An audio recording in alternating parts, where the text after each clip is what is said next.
It's the height of the Cold War. In New York, a man mysteriously falls from a hotel window. In Kentucky, a secret experiment feeds prisoners LSD for 2.5 months. In Montreal, a doctor delivers hundreds of electroshocks to his psychiatric patients. How far did the Central Intelligence Agency go to fight the new communist threat? Germ warfare, brainwashing, even murder. What's the real story behind the CIA's secret experiments?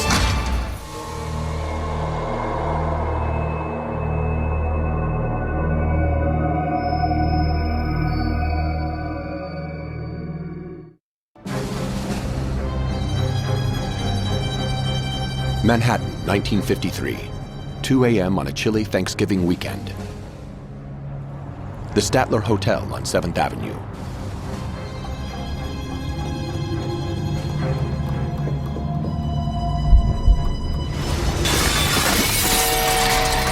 A man plunges to his death from the 13th floor. Night manager Armand Pastor is first to the scene. I rushed out, and there I see a body lying next to this partition. I never expected him to be alive, but he was laying there looking at me, trying to speak to me. A very earnest look in his eyes, wide open. And I kept trying to speak to him to see if I could understand what he was trying to tell me. Was it suicide or something more sinister? The dead man is 43-year-old Frank Olson, a biological weapons researcher for the Army at Fort Detrick, Maryland. What few yet know is that Frank Olson also worked for the CIA. Olson's death is just one mysterious piece in a far greater puzzle. One that would shock the average American had they only known. Greeks first started thinking about medical ethics. The first rule was do no harm. That's a rule Cameron broke. For 4 years, the CIA fully funds Cameron's work, hoping to use his techniques to create a Manchurian candidate. Psychiatrists throughout the nation, at hospitals, prisons, and some of the top universities, are similarly on the agency's payroll. Every possible brainwashing technique is explored. One in particular consumed the agency for years: hypnosis. One of the things the CIA was looking for was, could you give a person an order under hypnosis to assassinate someone else? That would have been a Manchurian candidate.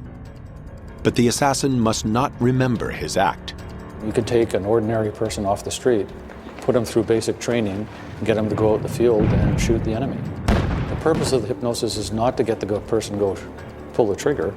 It's so that they don't remember, so that if they're captured and interrogated, they can't talk about it. The evidence suggests there's only one man the agency seriously considers for a Manchurian assassination: Fidel Castro. In the early 60s, several potential assassins are selected for programming. But all hypnosis attempts fail, and the plot is quickly abandoned. Then in 1968, an assassination does take place that seems to resemble a Manchurian operation. According to some, the work of a programmed assassin hypnotized by the CIA. My thanks to all of you, and now it's on to Chicago, and let's win there. June 4th, 1968, election night in the California Democratic primary. It's midnight, and Senator Robert Kennedy delivers his victory speech in the Ambassador Hotel. He's ushered out through the crowded pantry. Suddenly, shots are fired.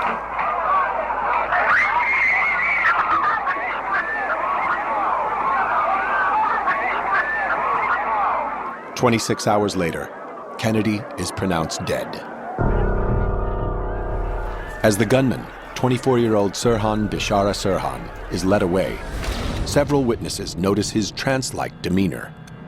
He seemed to be in a daze. He didn't recollect any of the details of what he had just performed, and he couldn't explain it. He was told what he had done, and he was bewildered.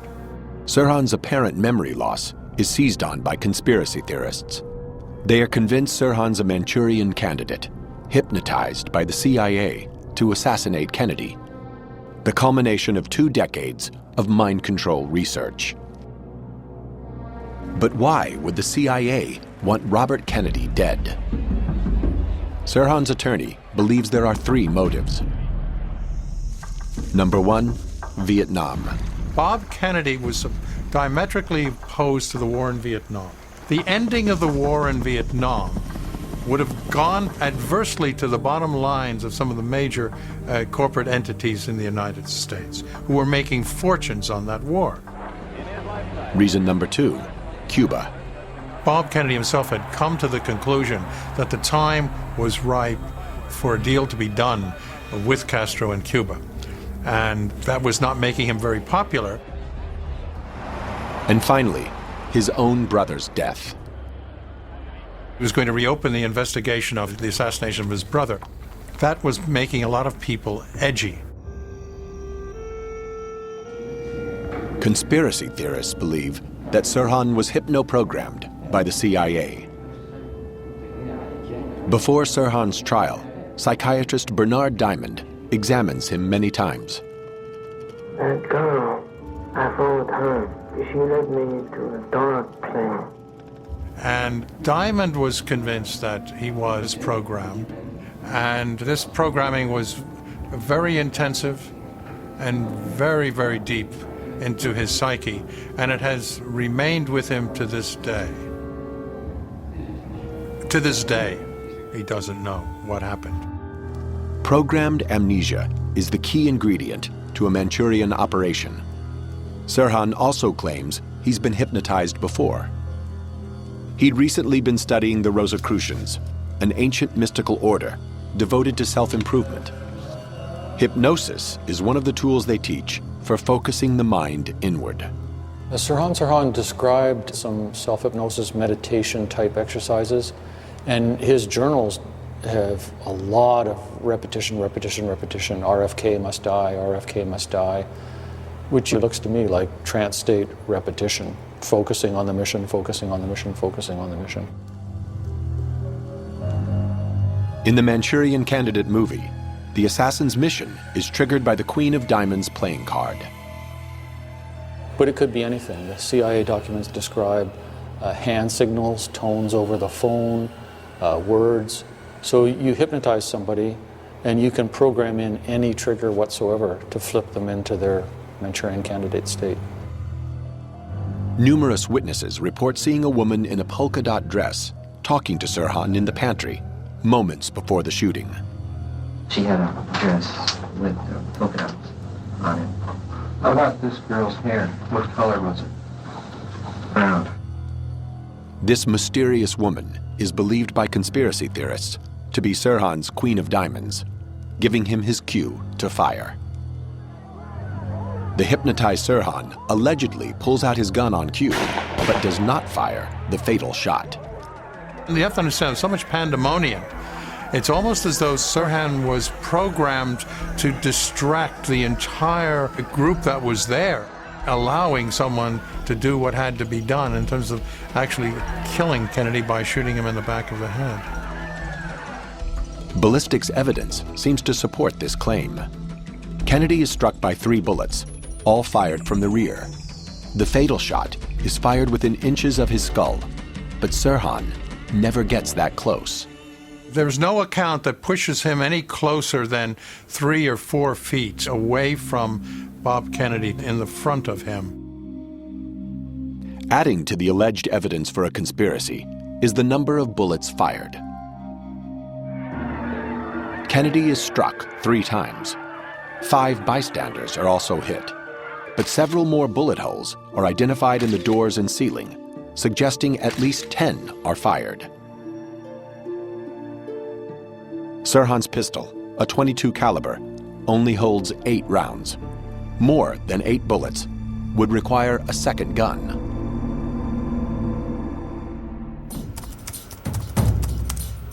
Historian Mel Ayton has spent years investigating the assassination.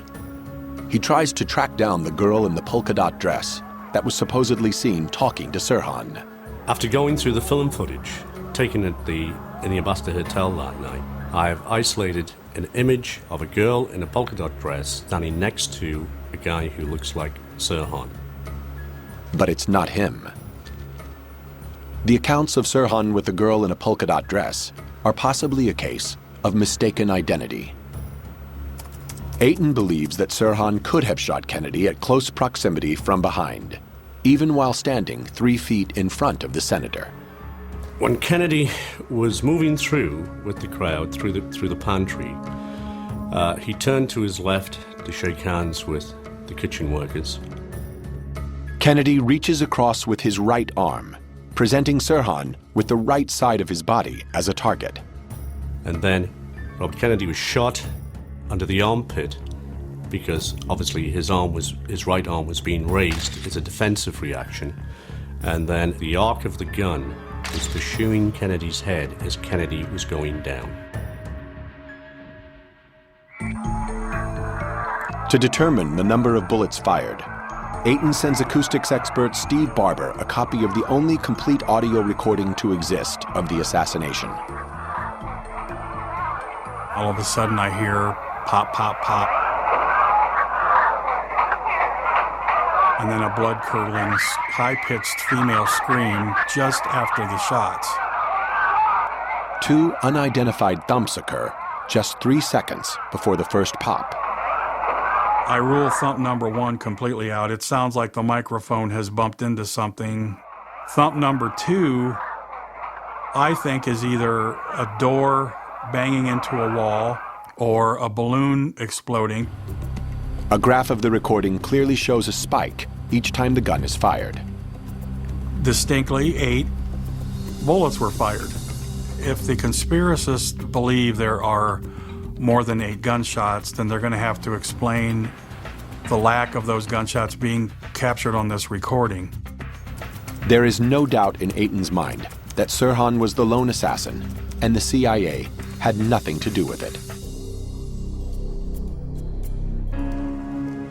Many hypnosis experts question the entire validity of the Manchurian Candidate theory.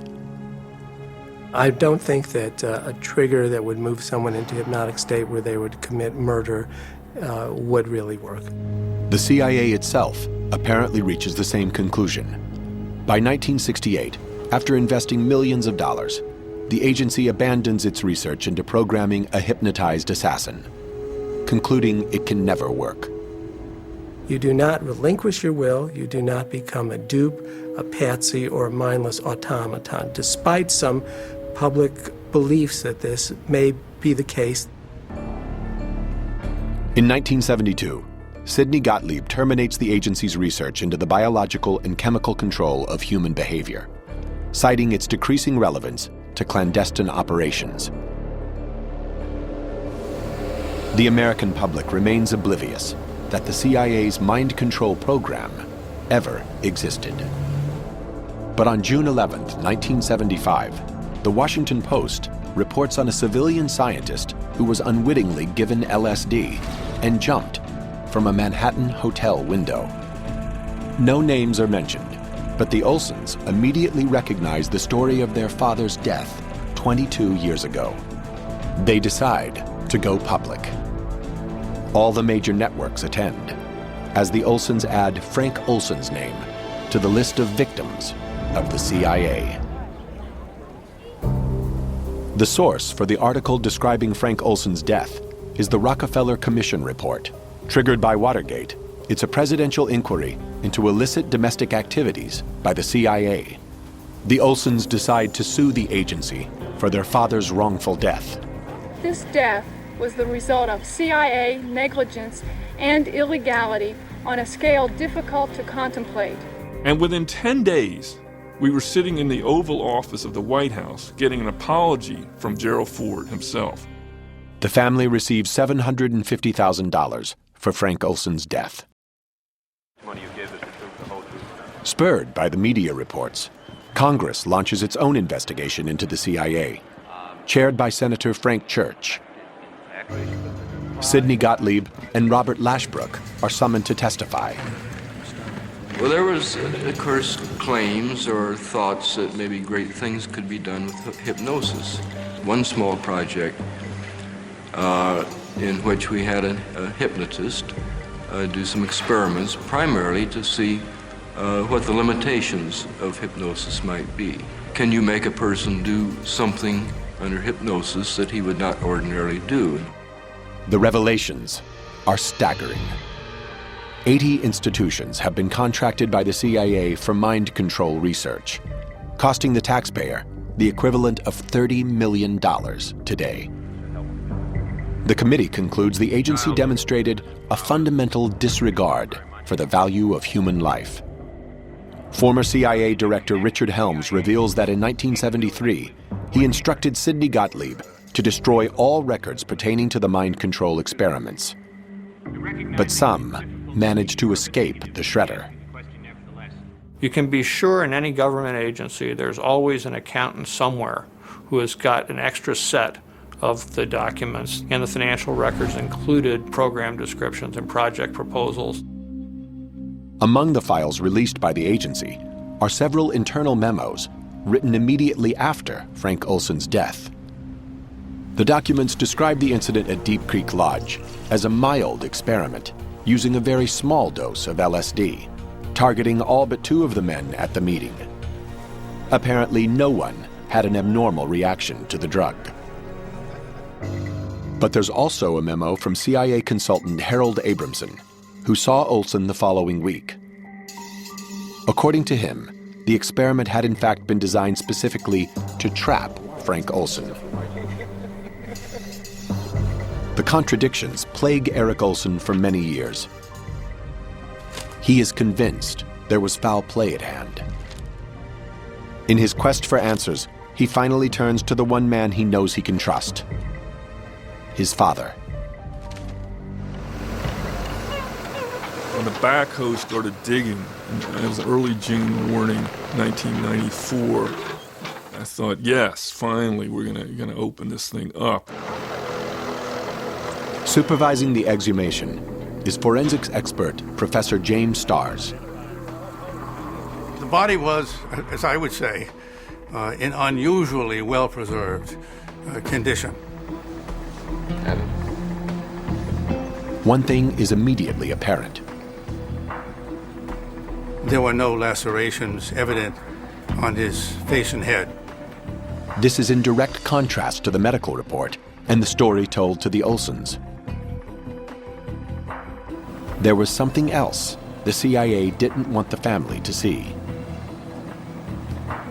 What is present, but not mentioned in the medical report, is a large bruise above the left eye.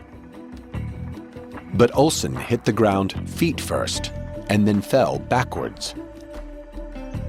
Could have been that someone did, as we anticipated initially, cosh him, hit him on the head, rendering him unable to protect himself, and then did the inevitable, threw him out the window. If true, then Frank Olson was murdered. During his investigation, Eric Olson makes an intriguing discovery. The same year Frank Olson dies, the CIA publishes its first assassination manual. And that assassination manual specified the ideal way in which you murder somebody, but you make it look like an accident. And the best way, they said, to do this was from a fall from a high window, at least 75 feet. And they said you should stun the subject, that's the verb, stun the subject before dropping them with a blow to the temple above one of the eyes. The pattern was identical in every respect to what we found and what we interpreted from the remains of Dr. Olson. I think that Frank Olson was intentionally, deliberately, with malice aforethought, thrown out that window. But investigative reporter John Marks disagrees. I spent an incredible amount of time researching this question. I never found any evidence at all that Olson was pushed out that window. I think you have to face the facts here that when you're doing this kind of government illegal, immoral, top secret work, you have to be prepared to face the consequences, which include disposal of problematic people. Well, what other cover story can you tell besides suicide? In the fight against communism, the government sacrificed the rights of many individuals. When Professor Starrs asked Sidney Gottlieb about the CIA's secret experiments on humans, Gottlieb claimed he would do the same again today. He said, "You do not know that I had the safety and security of our country in my hands." During the Cold War, it seemed that almost everything was justified, and if you were against it, you weren't patriotic. In the climate of the Cold War, or in all of human history, the basic motto is war is hell. And you've got to do a lot of bad stuff, and a lot of people die and get hurt. But we justify it because we need to do what we need to do to protect America. This is the bind that we're in as a culture. What can we justify in the name of national security?